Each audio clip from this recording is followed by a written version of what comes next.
Voyager 1, a spacecraft launched in 1977, has long been our silent emissary at the edge of the known universe. Against all odds, it survived the dark, silent vacuum of space, crossed the boundary into interstellar territory, and kept sending back messages, whispers from the edge of everything we understand. But recently something changed. After months of eerie silence and a complete failure of its data transmission system, the spacecraft came back online. And the signal it sent wasn't typical. It didn't resemble data. It sounded more like a warning. A steady, low-frequency hum, a kind of gravitational pull from something unseen. And within NASA, an unsettling silence replaced routine updates, a silence that, in its own way, spoke louder than anything they could have said. This wasn't a routine glitch or some unknown cosmic oddity. It pointed to something far more unsettling. What we once believed to be the empty edge of our solar system now appears not to be empty at all, and maybe it never was. For decades, Voyager 1 has quietly carried the legacy of human curiosity. A lone traveler, venturing deeper into the cosmos than anything we've ever built. It defied the limits of technology and endurance, continuing its mission long past what anyone thought possible. But in late 2024, its signals became garbled, unreadable. The clean, steady stream of scientific data had turned into chaos. Voyager's flight data system, its brain, was malfunctioning. It was still transmitting, but what it sent made no sense.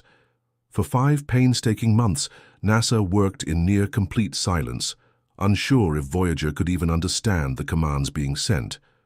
And every attempt had to wait through a grueling 45-hour round trip, 22.5 hours to reach the spacecraft, and another 22.5 for a response. Each command was a whisper into the void, and each moment of silence stretched into something heavier. Then, on March 20th, 2025, something incredible happened. Voyager replied, not just with a carrier signal, but with data. At first, engineers rejoiced, but when they began decoding the fragments, their excitement faded. Something wasn't right. The instruments showed that Voyager was intact and functioning. Yet the environment it described was alien, nothing like what we expected. For years, the outer boundary of our solar system, the heliopause, was thought to be a gradual fading of solar influence, a smooth gradient into the emptiness beyond. But Voyager 1's new data shattered that assumption.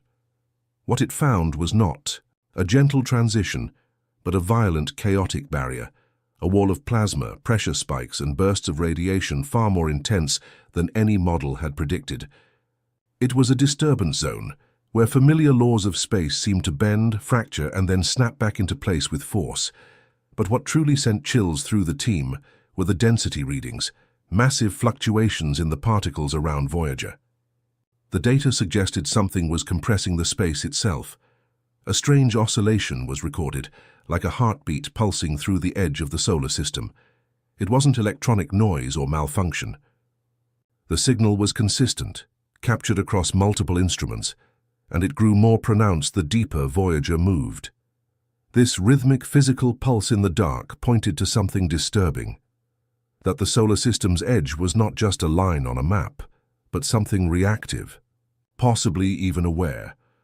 Among the recovered data, buried in the noise, was a signal, narrow in range, low in frequency, and disturbingly regular. Clocking in at 3 kHz, it sat just below the known range for natural plasma wave oscillations. This wasn't a message in any traditional sense. There was no clear modulation, but it was unmistakably artificial in character.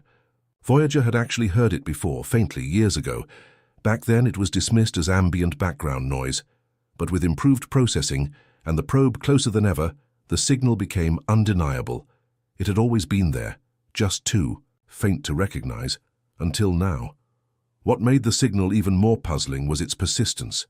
It didn't fluctuate with solar storms, it didn't waver with the galactic background.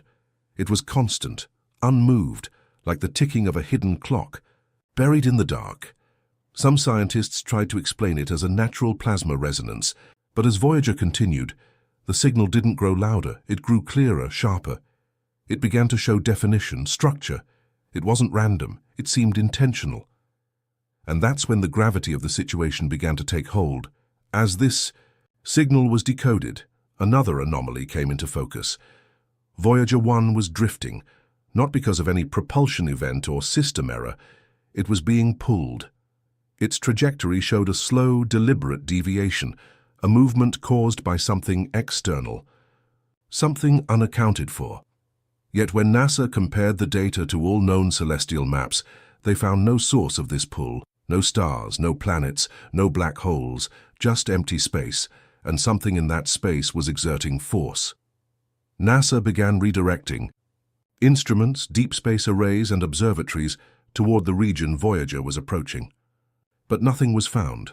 No light, no heat, no known mass, only a persistent darkness and a gravitational tug that wouldn't stop. Theories began to emerge. A rogue planet?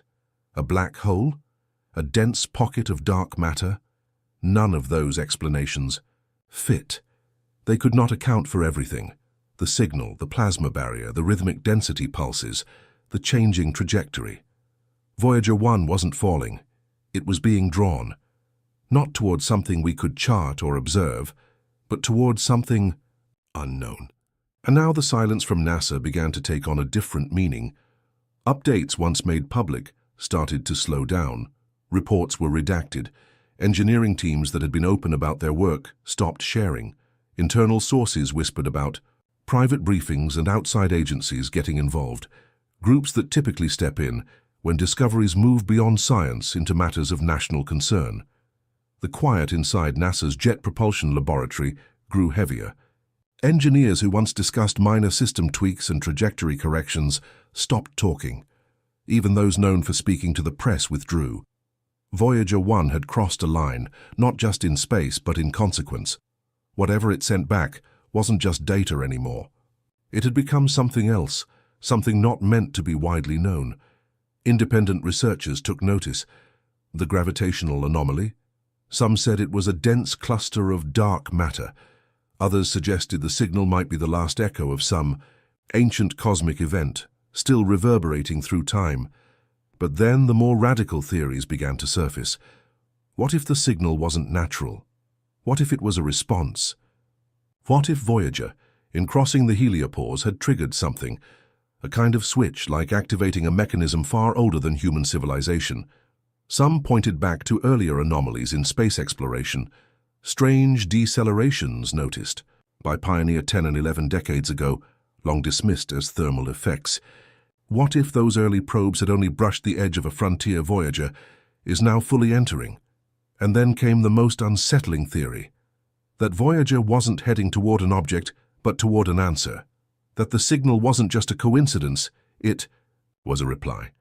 That this part of space reacts to us, that it was waiting for us, that we weren't just looking into the void. Something in the void was looking back. Even for those who reject fringe theories, the emotional weight of the data is real. We've always thought of space as a blank expanse, a place we can project our curiosity. We mark progress by distances, from Earth to the Moon to Mars and beyond. But what if space isn't passive? What if it has structure, parameters, responses, perhaps even guardians? Voyager 1, once a symbol of fearless exploration, may now represent something deeper. It returned not just with scientific discovery, but with implication. If it's truly being influenced, if its course is not dictated by physics alone, then we must confront a difficult question. What exactly have we stumbled into? Voyager was never meant to return in this way. It was supposed to be a farewell, a message in a bottle cast into the endless sea, but somehow it spoke again. And what it said wasn't comforting. It wasn't closure. It was a question. What if the edge of our solar system isn't a boundary but a threshold? What if the silence we've heard all these years wasn't emptiness, but restraint? What if Voyager wasn't just observing the unknown, but was seen by it? The hum, the gravitational pull, the shifting plasma. They might be mere data, but they might also be warnings, hints that the universe isn't as quiet and indifferent as we once believed.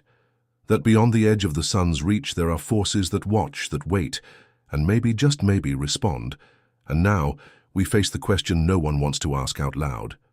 was sending Voyager out there. A mistake.